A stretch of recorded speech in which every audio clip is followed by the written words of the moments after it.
The following is a special presentation of the PDF Sports Network.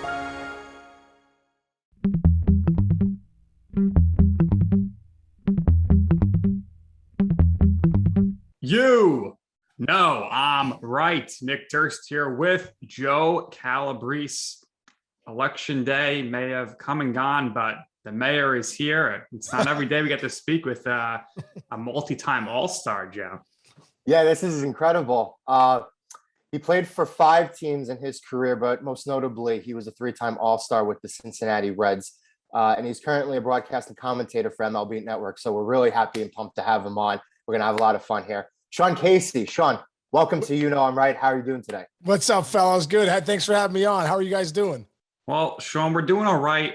We just finished up our men's slow pitch modified softball season. Unfortunately, we got knocked out in the playoffs. Heartbreaking loss. We lost the championship in the spring, losing out in the fall. I think, Joe, we need a big slugging first baseman for the next season. What do you think? That's a lose-lose situation. It's like I always say, I get asked by my friends all the time that are still playing beer league softball, like, Case, you got to come out and play softball with us. I'm like, listen, if I don't go deep, you know, if I just get a hit or something, it's not good enough. And if I make an error, I'm a loser. And, you know, I'm like, it's a lose-lose situation. I'll just come watch you guys play. That's how I look at it. There we go.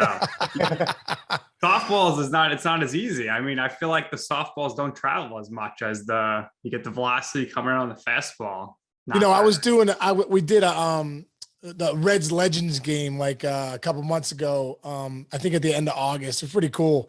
A lot of guys came back, like Johnny Bench, Barry Larkin. They were both the managers, and there was like just Brett Boone was there, and Pokey Reese, Dimitri Young, Hal Morris. I mean, you name it. All these guys came back, and it was really fun. But they got these rag ball softballs, and then we ended up, because it rained, they end up doing a home run derby, right? And like get in there, and like I think Adam Dunn went first or something, was hitting them, and he was like, they were going nowhere, and I'm like, oh my God, if Dunner's hitting these rag ball softballs, they're not going anywhere. We're in trouble. So I get up there and I get into one. It goes like 20 feet from the fence. I'm like, oh my God, like where are the real softballs that we can hit out here? You know, I end up hitting one out. I think I blew out my back when I did it though, but at least I got one out of the park.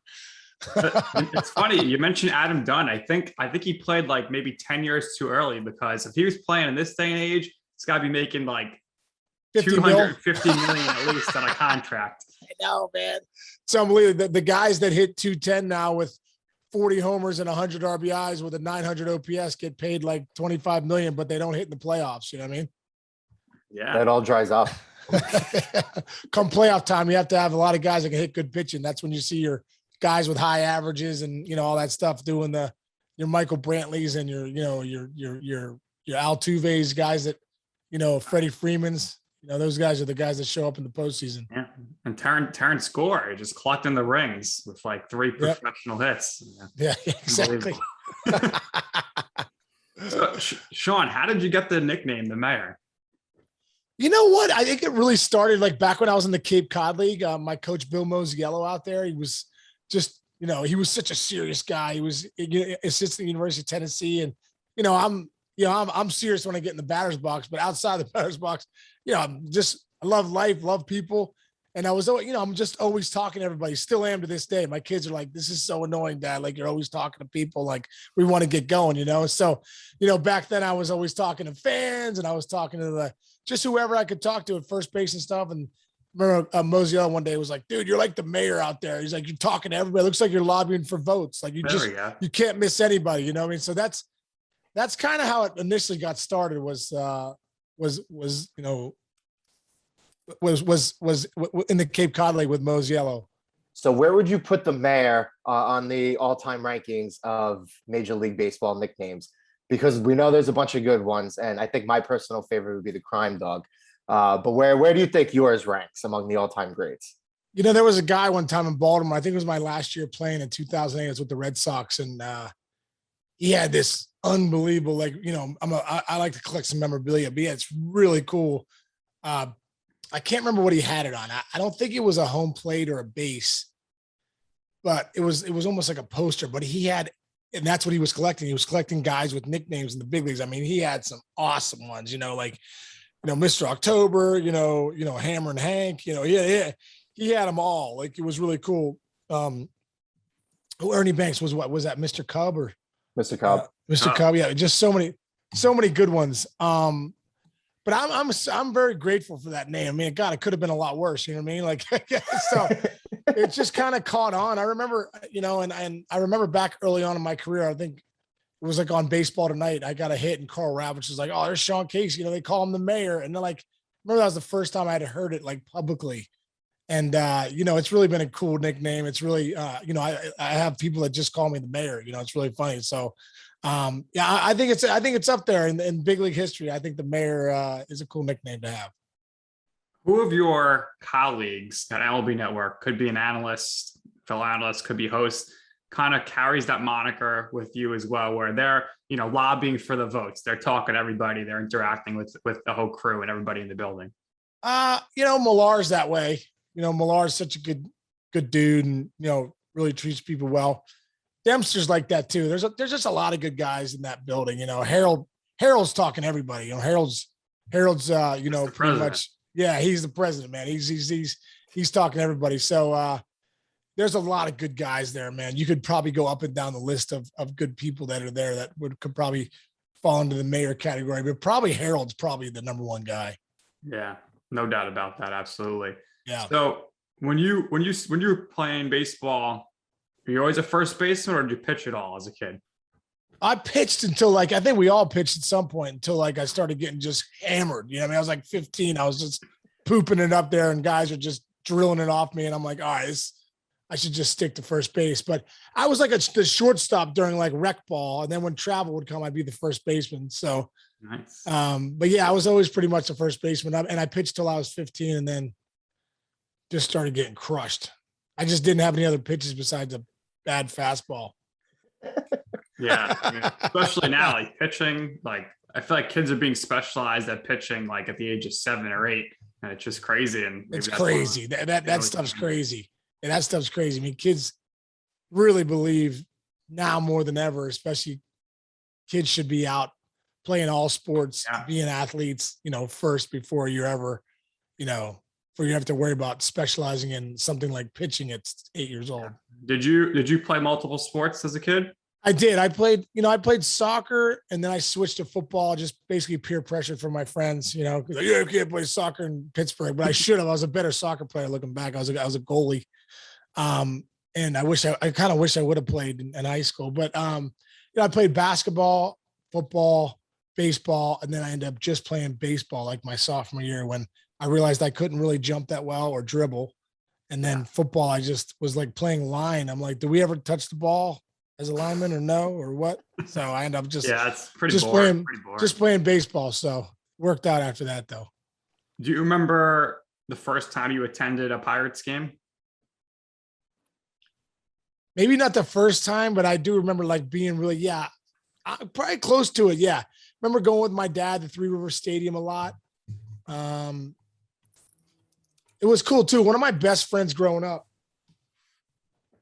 was his dad. His dad was remember Grant Jackson? I don't know, you guys are probably too young to remember Grant Jackson. Grant Jackson pitched in like he was the game-winning pitcher for the 79 World Series. He was the reliever. I think he threw a few innings, but got the win. Well, he was the pitching coach in like 86 for the Pirates, and his son Grant Jr. was like one of my best friends. And we used to go, it's crazy how I think back, like in 5th and 6th grade, I used to go down with Grant in the batting cages. We'd be in the batting cages during the games, playing games, hitting and stuff like that. It's so funny to look back. Like I was really getting a big league experience at Three River Stadium with, Grant Jr. and then ended up making the big leagues. It's just crazy. So funny. Like when I made the big leagues, Three River Stadium was just, ending. And so I played 3 years there, I believe, as a visiting player with the Reds. And, going back into the cages, I'm like, oh my God, I freaking like totally was in here as a 5th, 6th grader. So my first memories are going to the game with my dad, but like some big memories I have were going to the games with Grant Jackson Jr. So you talk about Three Rivers. They built PNC Park.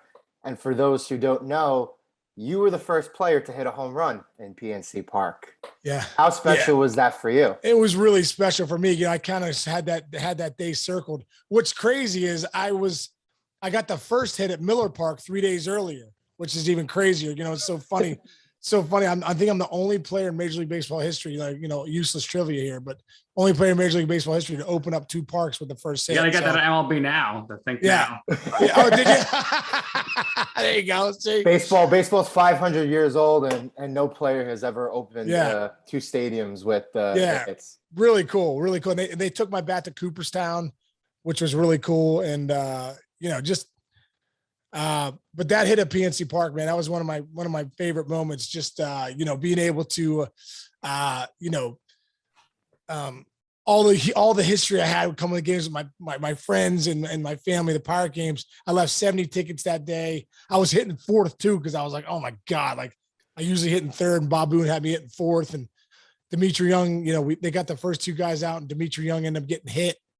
And then I ended up getting up, and I remember, I think it was like a 1-1 or 2-1 pitch from Todd Ritchie, cutter down and in, didn't cut. And I remember hitting it, and I was thinking, man, I just wanted to get the hit. It was like the first thing was like, see if I can get a hit. And then when it left my bat, I'm like, that's gone. Oh my God, I'd say it's going to be out of the park. And like, just a really, really cool moment for me. When it went out of the park, I was around the bases thinking, I still think back to like some of the best moments of my life. Probably one of the best moments of my life was hitting that home run at PNC Park, just because it meant so much to me being a kid that grew up in Pittsburgh.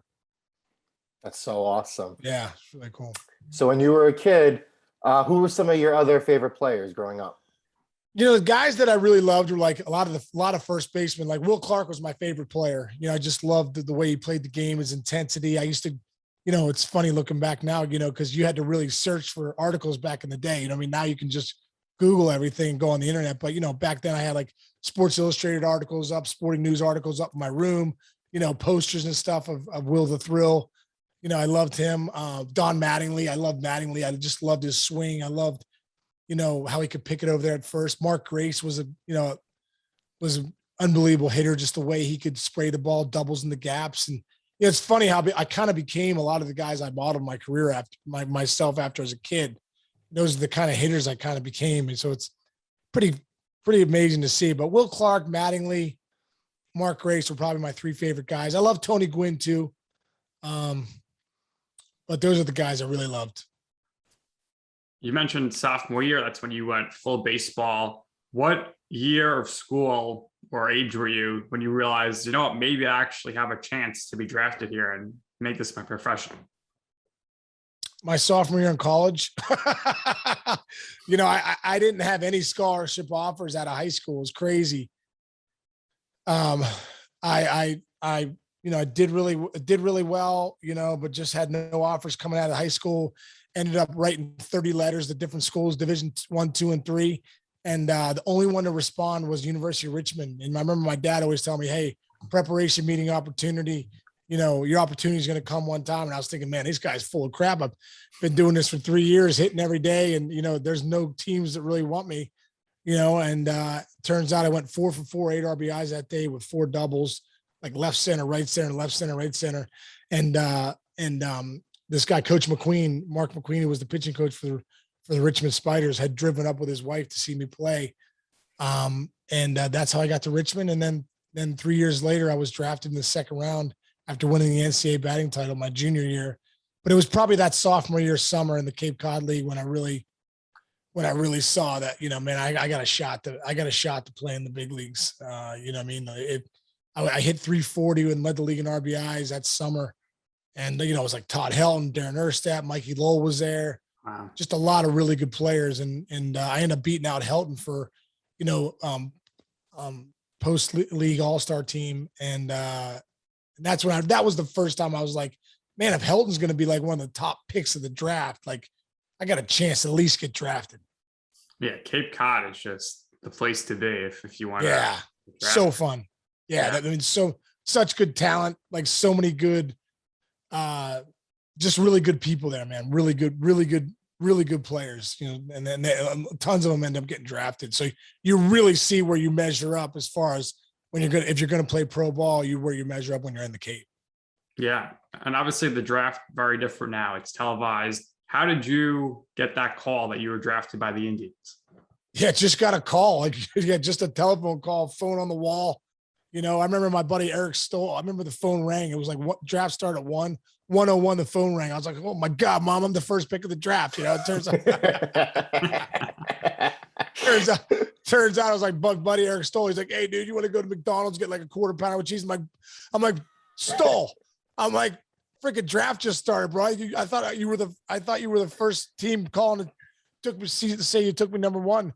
I was like, I can't go to McDonald's. I can't talk. So I ended up, about an hour and a half later, I get called, and it was the Cleveland Indians. Man, it was one of the coolest moments of my life. One of the coolest moments of my life. My mom and dad were there. My buddy Mike Junko was there. My sister was there. Just one of those cool moments of to share that with your family when you get drafted, and getting that call from Jay Robertson and the Indians will be something that I'll never forget. Just etched in my brain. Yeah, I can imagine the excitement there. So ultimately, you end up getting traded to the Reds. Was that like a gut punch for you, or were you excited? Hey, this other organization really wants me, and I'm going to make the best of it. Man, I think it was a little bit of both. When you come up with a club, especially when you're a young kid, you think you're just going to play for that organization. And, so I had visions of just playing with the Indians, in the big leagues. And then, I got called in by Mark Shapiro one day. John Hart comes on the phone, and, he's a good news and bad news. Good news. The bad news is you've been traded. The good news is you're going to the big leagues. Cause I was heading back to AAA because Jim Thome was at first base, and Richie Sexton it was me, Richie Sexton behind Thome. It was just like, wow, what a long. Yeah, I was just about to ask you that. That Indians team made the World Series twice, once in 95, once in 97. So you must have had an inkling like, okay, I'm good. I know I'm good, but I'm blocked here, right?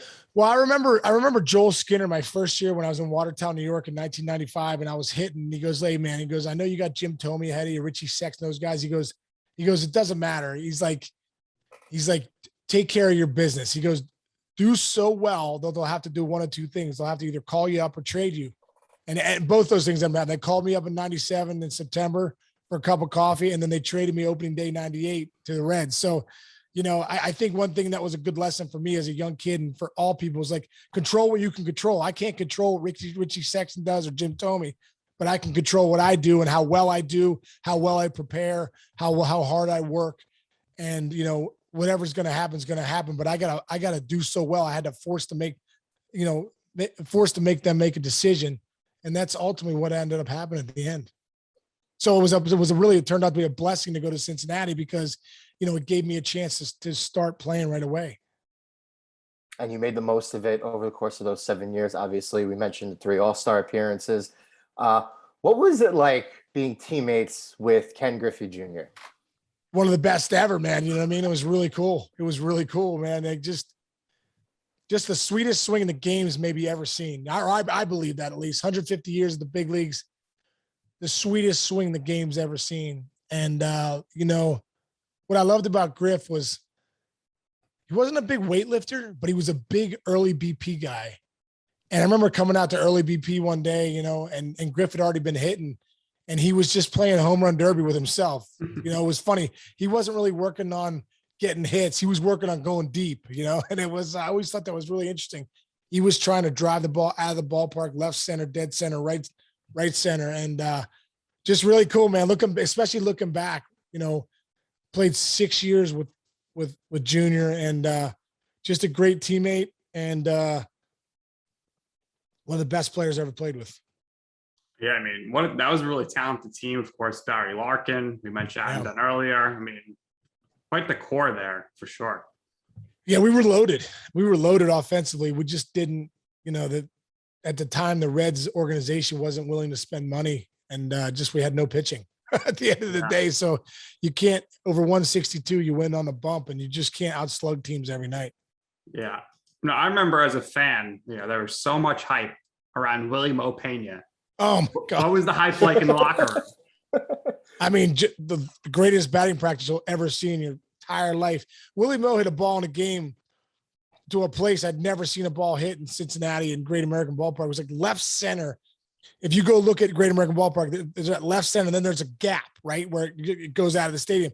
He hit it like upper deck left center. It was still going. Had it not stayed in the stands, it would have been out of the park, way gone.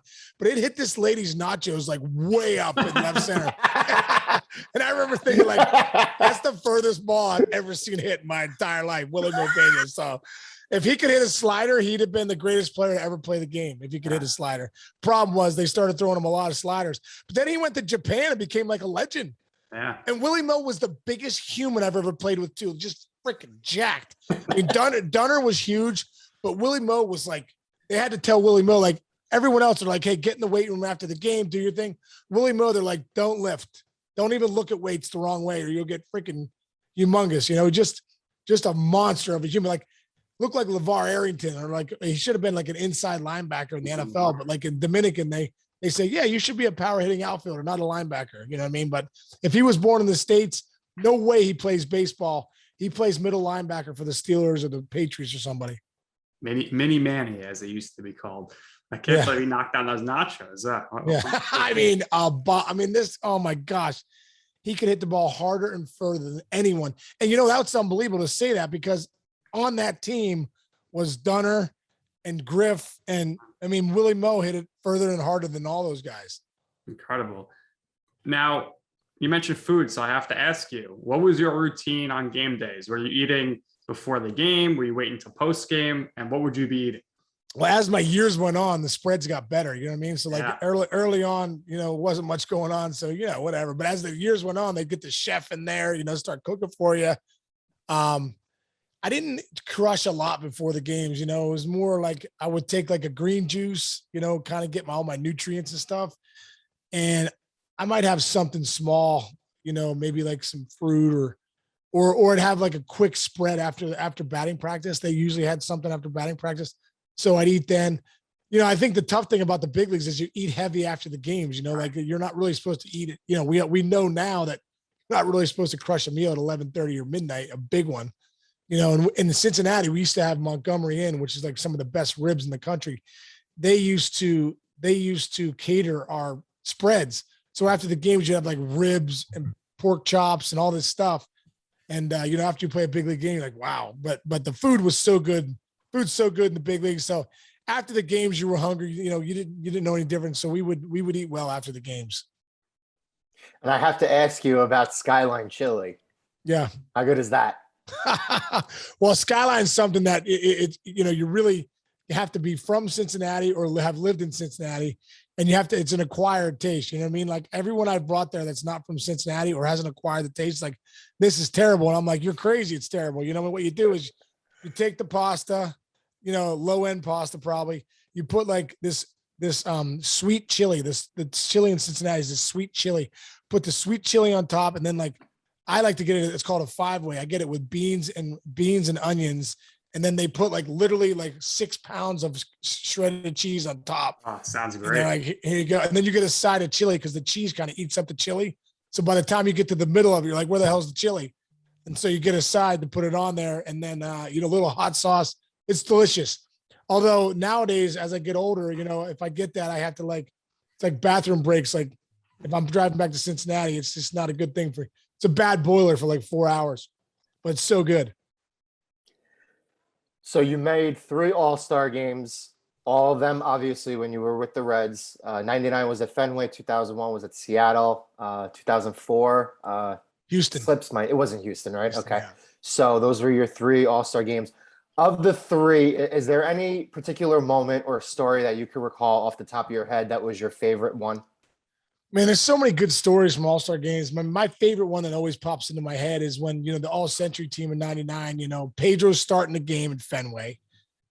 They announced the All-Century team, Willie Mays, Hank Aaron, Stan Musial, just name the George Brett and all these different, there's the greatest players ever are on the field, and you're just kind of in awe of the whole thing. Like, I'm 25 years old. I can't even believe I'm like witnessing it. Then Ted Williams comes out too. It's just one of the coolest things.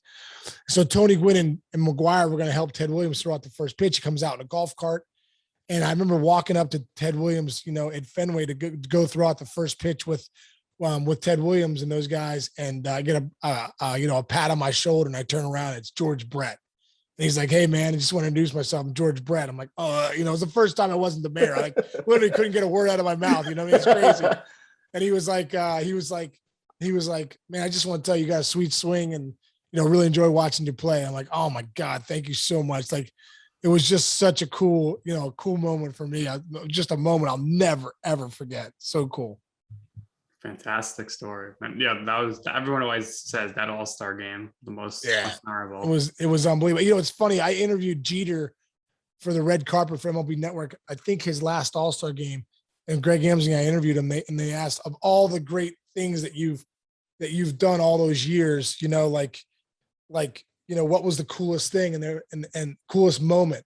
Think about all the titles Jeter's has, everything like that. He said the coolest moment, and what's so cool is like one of the coolest moments I just explained, in my whole life. He said the coolest moment was when he was walking up to Ted Williams at the 99 All-Star game. He said Hank Aaron put his hand on his shoulder when they were walking up to Ted Williams. He's like, "Hey, I just want to introduce myself. I'm Hank Aaron, and I really, really enjoy the way you play the game and everything like that." So I just thought that was so cool. Like, one of my coolest moments, and 30 feet on the other side with Derek Jeter had one of his coolest moments, just that 99 All-Star game. Pretty incredible. How cool is it for you to be traded to your hometown Pirates in 2005? It was cool because, as growing up a Pirate fan, you want to play in Pittsburgh. You want to always put on that Pirate uniform. So for me, being a Pirate fan, it was, kind of a dream come true. And then, we just weren't that good. It was my 9th year in the big leagues too. So at that point, you really want to win. And then I felt like I got traded to the second Pirate team with with the Tigers, with Leland, as manager, and Andy Van Slyke was one of my idols, was the first base coach, and Gene Lamont, Lloyd McClendon, Rafael Belliard, Donnie Slott. They were the whole staff. Yeah. Those are a lot of the guys I grew up cheering for when I was in Pittsburgh growing up. So really cool to play for the Pirates, and then really cool to end up heading to Detroit too. Yeah, no doubt about it. So post-retirement, how did you get hooked up with MLB Network? Did you always have in mind, I want to get into broadcasting, and how did that opportunity come about for you?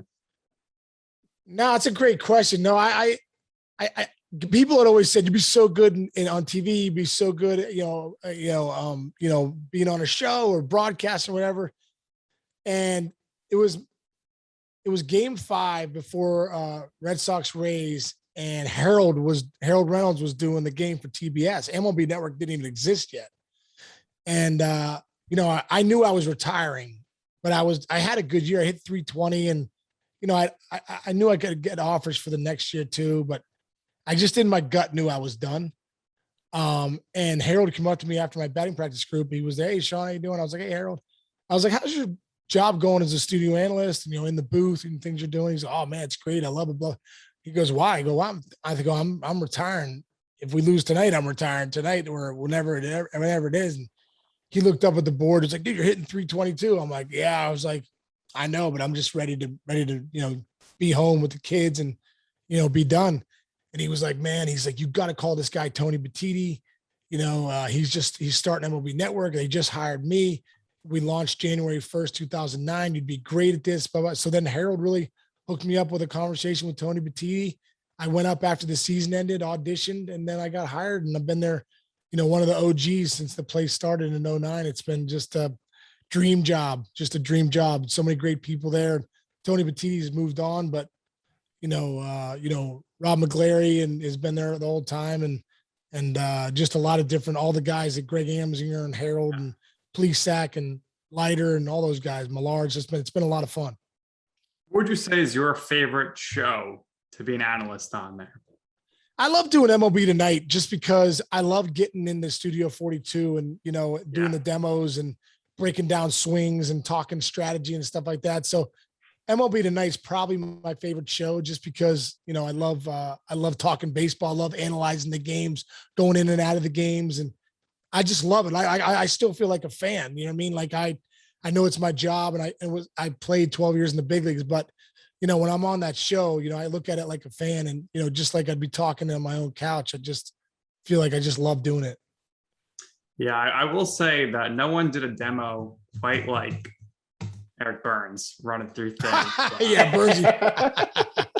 But Bergie I think took it to another level. Yeah. one of my favorite demos would have to be when Lauren Shehadi got hit in the head Geez.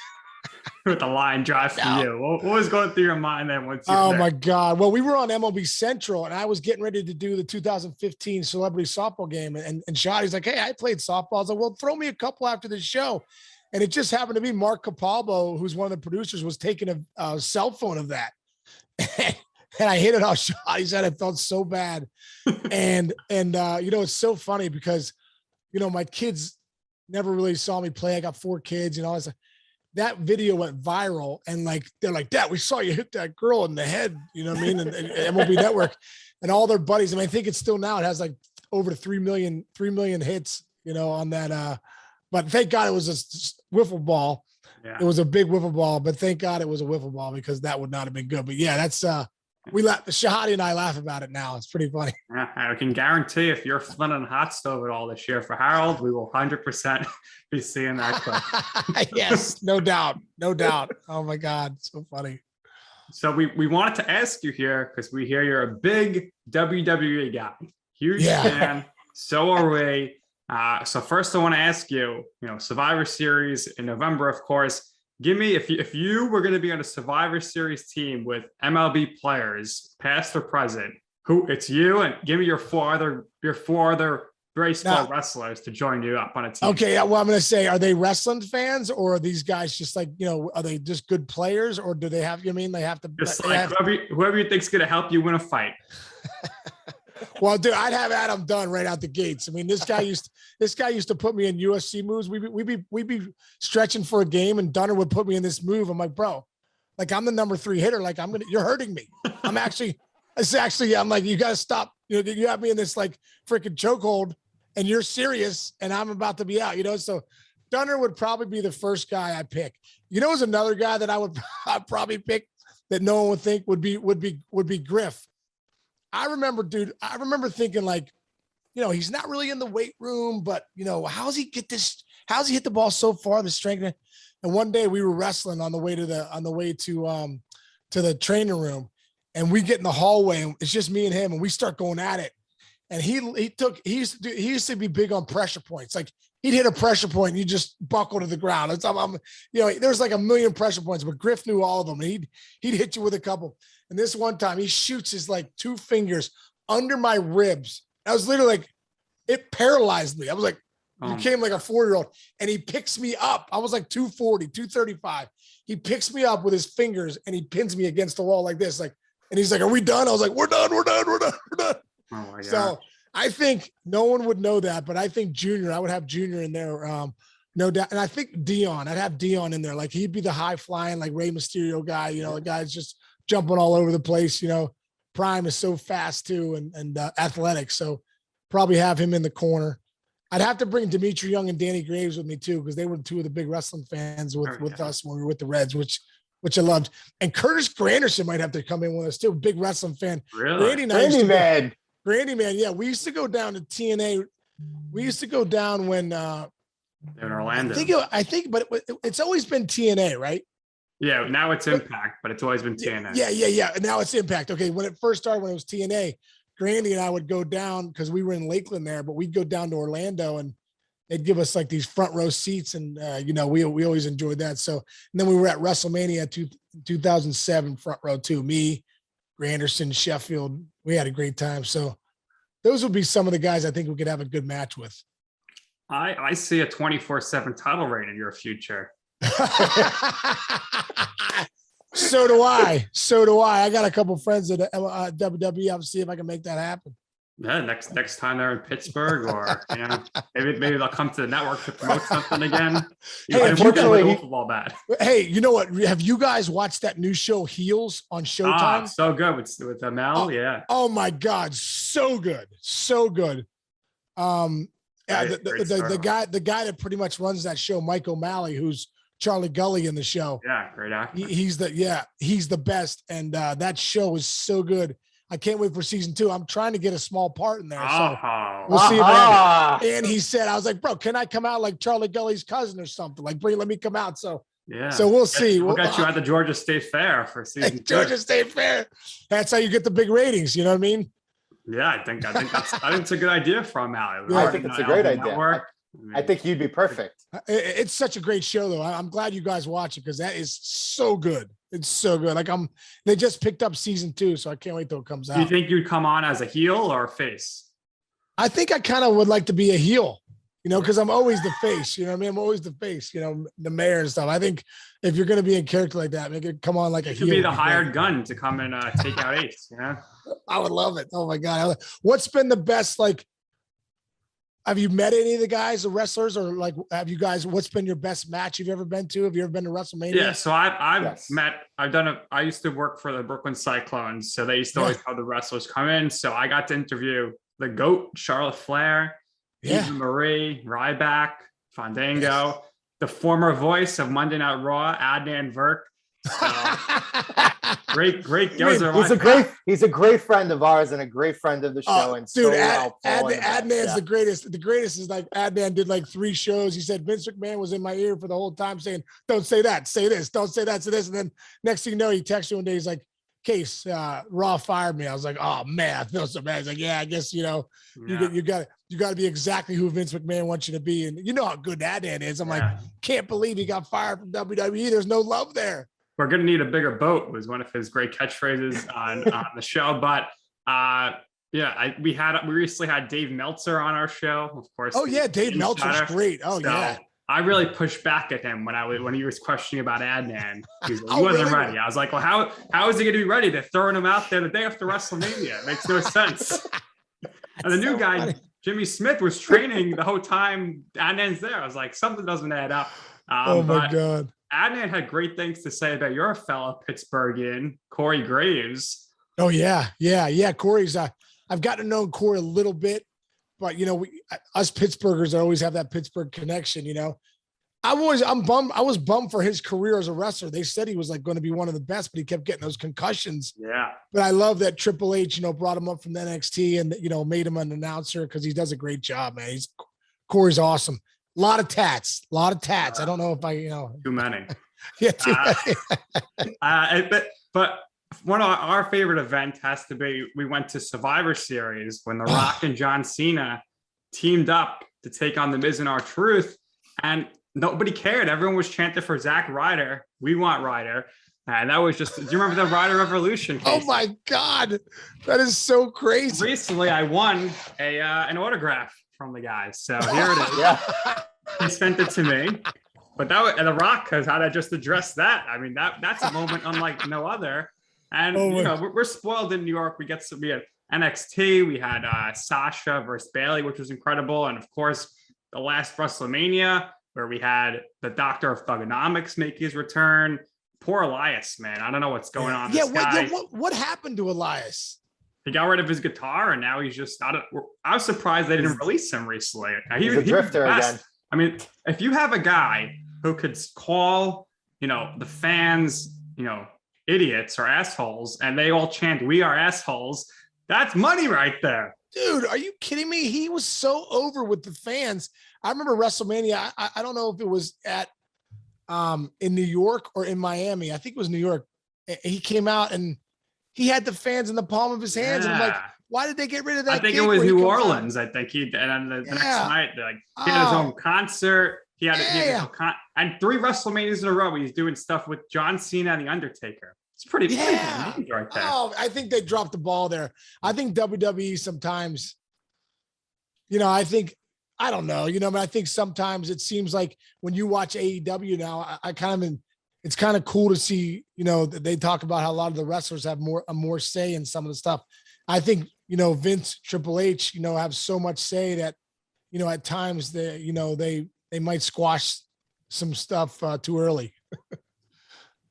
I think so. It's very, very wild. What do you guys think of CM Punk, the pop he got when he first came back?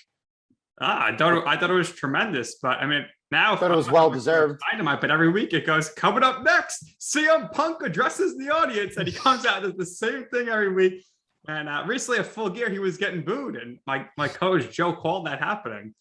Oh, was he getting booed? No way. I didn't see that. Like, you knew that was coming because, well, he would always kept coming out and saying, I don't know how long this is going to last. I still really love it. You know what I mean? It'll be interesting to see where Punk takes his character. Yeah, I totally agree.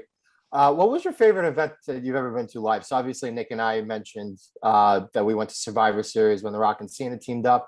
There were a couple of WrestleManias here that were at MetLife Stadium, so we went to both of them. Yeah. I enjoyed the one recently because I got to see Kofi Kingston win the title. I think top to bottom, even though it was a 6-hour show, I think it was probably one of the best wrestling shows I've ever been to. Crowd was really super into it.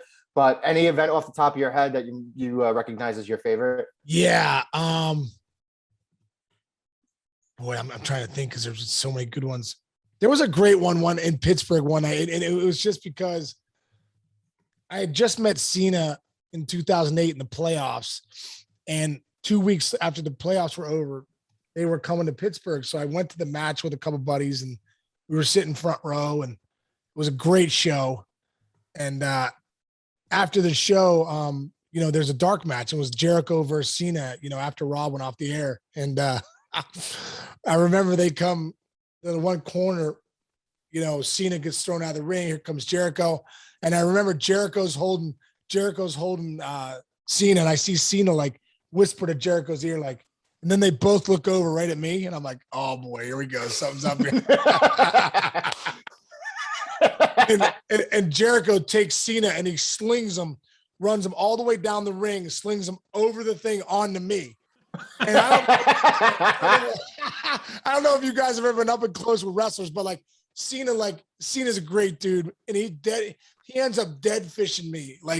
So he's just as sweaty as you can be. Guy's a freaking monster, absolute monster.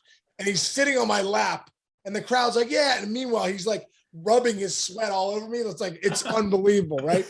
So I'm like, oh man. So I do now I think I'm part of the match. Literally, that's why I got to tell O'Malley I'd be freaking great on heels because I've been part of a match before. So I take Cena and throw him back over like I'm in the match, and he falls over. Well, Jericho comes over and knocks my hat off, right? So I throw, what do I do, Nick? Like what anyone would do. I throw a fake punch at Jericho. I throw a fake punch at Jericho, and I pull it just like you would pull it. You know what I mean? I'm like, boom. And then Jericho kind of backs up, and now he looks kind of serious. And I'm like, oh shit. This is really a match, and I'm not really in it. You don't want to make the list. Yeah, what am I doing? So they back off. I thought Jericho was going to punch me, and I heard he's one of the toughest dudes out there. And next thing I know, I got security. Security grabs me by the shoulder, time to go, buddy. I'm like, oh, dude. I'm like, I know Cena. I think that was a work right there. I'm like, Marty Miller, who's the director now, was a camera guy. Marty Miller's a buddy of mine. I just go down the list of people I know. They're like, time to go, So next thing I know, they're escorting me out. And then the guy's like, oh, no, all right, you're okay. It turns out you're okay. He's like, all right, just don't do that again. You can't throw punches at wrestlers. Like, oh no, my bad, dude. I had no idea what I was doing. It was an out-of-body experience, So that was one of my favorite events because I actually got involved in a match that really could have gone wrong for me. That's good. Out-of-body experience. Probably like getting in the box against Randy Johnson, throwing 101 up and in. Yeah. That was the first time I ever faced Randy Johnson. That was an out-of-body experience until I thought to myself, if I keep having these out-of-body experiences in the big leagues, I'm going to be released here soon. So I better figure it out, Yeah, it's incredible. Well, we're going to have to get you on with us for a Royal Rumble episode coming up in January. I mean, I'd love to. I love talking. It's so fun. It's so funny. When you wrestling brings out the inner kid in me because I started loving wrestling when I was 7, back when it was really back when it was NWA, Flair and JYD and Jimmy Valiant, and Tully Blanchard, Ole and Arn Anderson, the Four Horsemen, the Road Warriors. And it just brings me back to looking at the Pro Wrestling Illustrated magazines that my neighbors, the Wealthies, used to have. And I was all the blood and the dog collar match of Roddy Piper. And I think it was Greg the Hammer Valentine. So it's funny when I was, just saying to a friend of mine the other day, when I get talking wrestling, I feel like that 8-year-old kid comes out, it just brings you back so many, just a good guy, bad guy, the whole thing. My kids aren't big wrestling fans. It's my youngest daughter, Jillian, is she's my 4th kid. And I blew it with the first 3, no one likes them. So I told Jill, and I was like, Now you're coming with me. We're going to wrestling. Future woman's champ right there. Oh yeah, and she loves the girls. You know, it's great. Like, but like me and my buddy John Dennis, who looks like he's a monster. He's like 6'6", 300 pounds, like strong man. Him and his son and me and Jilly go. Matter of fact, we're going December 28th. I think Raw.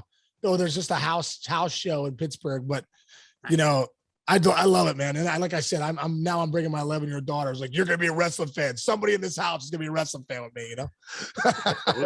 Looking forward to that.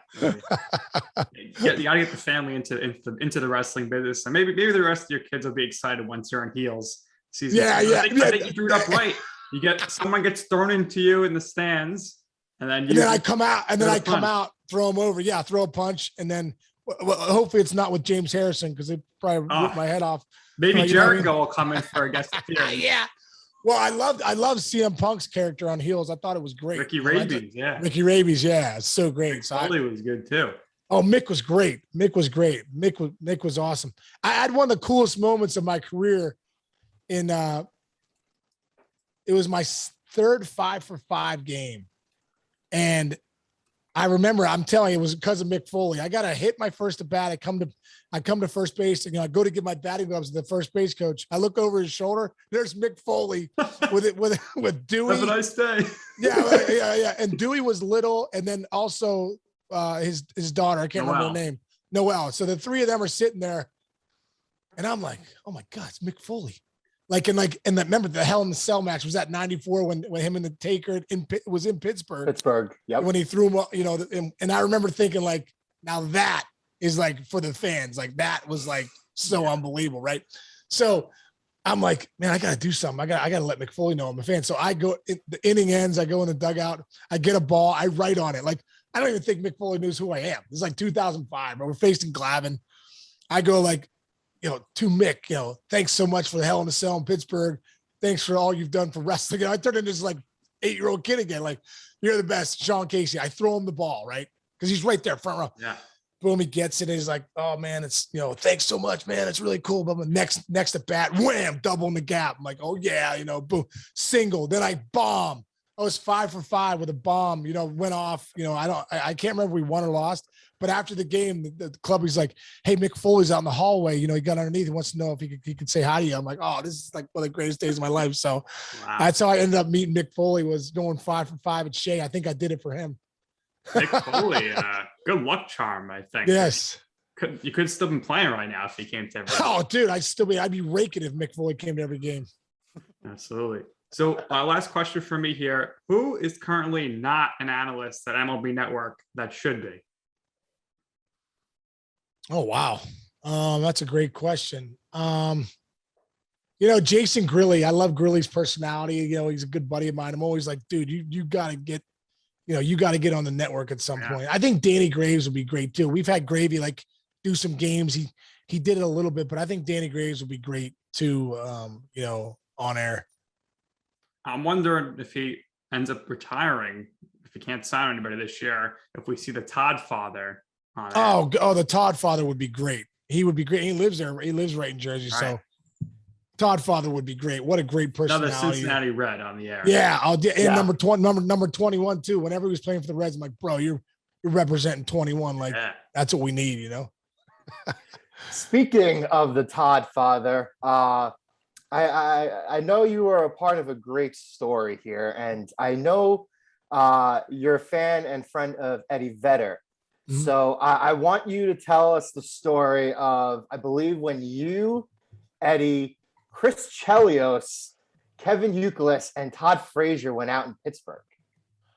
No, it wasn't Todd Frazier. It was Kevin Ory. It was me, Uke, Ed. Yeah, and we went to there was a few stories we went out in Pittsburgh, but you're talking about it was after the 2015 wild card game. We ended up going to my buddy's place called Cucina Bella, a really good Italian restaurant here right by my house. They were the only place open in Pittsburgh because Ed was, we were talking like, where do you guys want to go? I was like, it's 1:00 in Pittsburgh on like a Tuesday. Like, this isn't New York, the city that never sleeps. Like, people in Pittsburgh go to bed at like 11, you know what I mean? So like we end up driving out about 20 minutes from the city to go hang out at my buddy's place. And, it was a really fun night, late night, but it was a lot of fun. And, those guys are just great guys. And Chris Chelios is just a great dude, man. Just a really a man's man, and just had some great stories, and probably one of the toughest. What do you think about people who say that Chris Chelios and Adnan Virk look like identical twins? I can see that. I've never heard that, but I can see the resemblance between Adnan and Chelios. That's funny. Never. Yeah, heard I totally see it. Yeah. So you're huge. Are you a Pearl Jam fan? Huge Pearl Jam fan. Yeah. All of my closest friends are huge Pearl Jam fans. They love Eddie. Love Pearl Jam, man. They're great. I've got a chance to get to know those guys pretty well, and just I can see why a lot of people are Pearl Jam fans. They're great dudes. They get it. They understand. Giving back.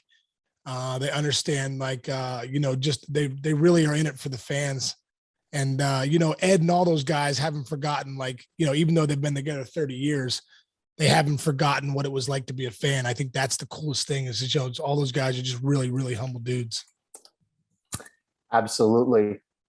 So my last question here regarding your playing career, something that we didn't mention before that we probably should have, is when you were in Detroit, you ended up making the postseason there, and you guys ended up going to the World Series. Now you got hurt in the postseason, but did end up playing in a World Series, and you hit pretty well that series too. So I wanted to ask about the experience itself of being able to play at the pinnacle, play for the opportunity to play for a championship.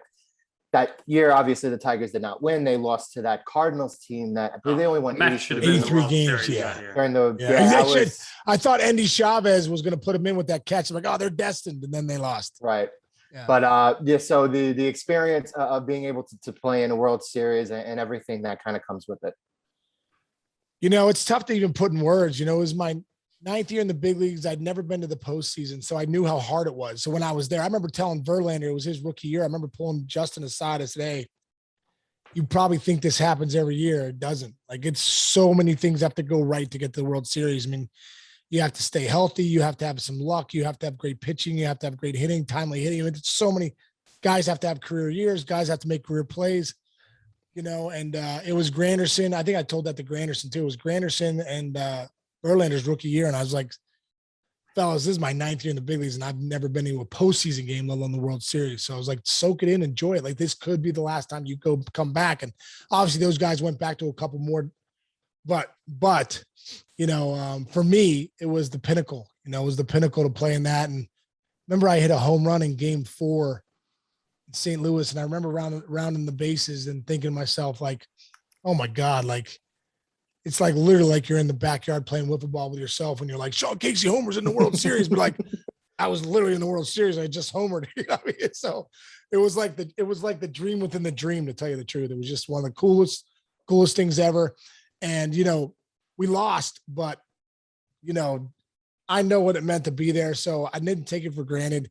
And I look back at my career of 12 years, and I say probably the best games of my life, or the best moments, were playing on the biggest stage. Unbelievable. Sean, thank you for joining us. We really, really appreciate it. We had so much fun. We definitely have to have you on again. As a huge wrestling fan, everything that you mentioned, we were eating up alive. We love that stuff. So what we do here is we give the last words. So we know you have your own podcast, Mayor's Office, right? So you could talk about that. The animal rescue, you can talk about that. But again, we really the animal. I got a great story for you. The fact you just said that. So I was in Brooklyn recently with my girlfriend and my daughters. We were doing a couple things, some pizza, taste testers, and you go to Allen Bay? No, we went to Lucali. Lucali's good. Yeah, it was so good. We went to a couple other good places. I can't remember them, but they were good. But we went to this one restaurant. I can't remember. It was like a vegan restaurant. It was really good. Right. And it was just my girlfriend and I. And at the end, the girl gives me the check, and she says, "Can I ask you something?" I said, "Yeah, no problem." She's like, "Are you Sean Casey, the animal rescue guy?" And I was like, "No, I'm not." I was like, but I heard he really does. He does a lot of good things. So it's so funny. That's not me. Animal rescue guy. But it's so funny because she was like, he's really a big deal here in Brooklyn. I was like, oh, that's really cool. You know, it's so funny you even said the animal rescue because there's like a Sean Casey that owns a restaurant here in Pittsburgh called the Church Brew Works. I can't tell you how many times people have called me and been like, hey, bro, any chance I get a keg from your restaurant? I'm like, that ain't me. It's the other Sean Casey. And there's also a Sean Casey. Do you guys know this? There's a Sean Casey that's a wrestler that was the wrestling champ at OVW, Ohio Valley Wrestling. And I think he still wrestles. Yeah. And he calls himself the real Sean Casey. He's got long blonde hair. I wonder if he made his name based on No, he's old. I think he's older than me. But it's so funny. But yeah, you know what? The podcast that I'm doing with Rich Cincinnati, the mayor's office, you know, we're really, you know, I know you guys probably enjoy it too, getting a chance to talk to guys and break things down. You know, same with us. We really had a great time, you know, talking to different guys, you know, Johnny Bench, Jim Leland, Dante Bichette. We just did Boom Boom Mancini, Eric Davis, you know, there's just been a lot of awesome guys on the show. We're doing Brian Jordan this week. But that's just been a lot of fun. And, you know, we've really had a good time, you know, watching the numbers grow and just people starting to find it and stuff. So it's been a lot of fun really doing the Mayor's Office podcast. And the other thing that I really love is I have a charity called the Miracle League of the South Hills here in Pittsburgh. And we serve over 350 special needs kids. And, you know, it's just a wonderful place. And those are probably two things in my life right now that I'm really, really enjoy doing. Yeah. And it's, you know, it's great that you have the charity stuff. You know, in Detroit, you had Casey's Crew, right? You were giving the tickets to. Yeah, that was in Cincinnati. Yeah, in Cincinnati. Yeah. I mean, it's great because, you know, tickets are pricey for families. So. Yeah. Well, you know what? I think to much is given, much is expected. So I think all of us have an opportunity to give back.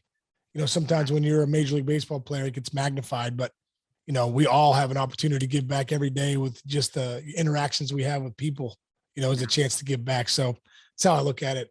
Yeah. It's great. So last thing, and then we'll let you go. For your podcast, if you could interview one wrestler, past or present, who would it be? Wow. The Rock. All right. No. Stone Cold. The Rock and Stone Cold would be the two. I want to have them paired up. Nice. Okay. The Rock is so cool. It would be great. I would love to pick their brains about just how awesome they were. Our favorite wrestler. What? It's our favorite wrestler. Nick The Rock or Stone Cold? The Rock. The Rock. Yeah, we grew up loving The Rock. So awesome, man. He's so good. He's so talented. Maybe you call up your buddy Mike O'Malley. You and The Rock in a tag team on heels.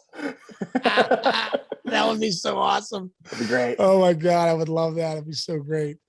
Well, Sean, we thank you for your time. We really appreciate it. And that's going to do it here for this episode of You Know I'm Right. For our awesome guest, the mayor, Sean Casey, for my coach, Joe Calabrese. I'm Nick Durst, and this has been You Know I'm Right.